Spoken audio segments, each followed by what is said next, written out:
Welcome back to SauceBeast Pro. In today's video, I'll show you how to download a font from Google Fonts, and by the end, you'll know exactly how to add and use new fonts in your documents.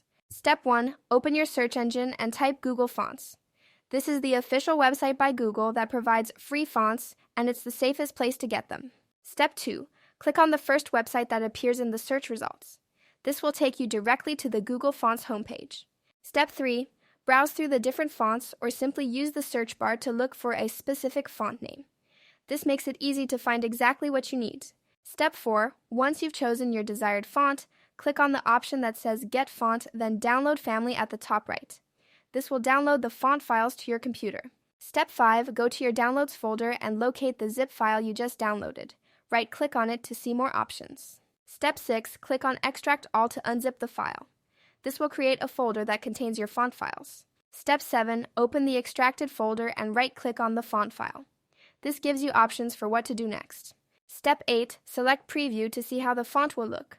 This is useful to confirm if it matches your style before installing. Step 9. In the Preview window, click on Install.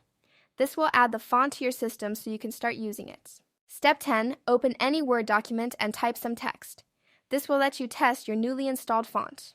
Step 11. Highlight the text, go to the font option. Search for the installed font by name and select it. Now your document is using the new font. Thank you for watching. Don't forget to subscribe to SauceBeast Pro for more helpful tutorials.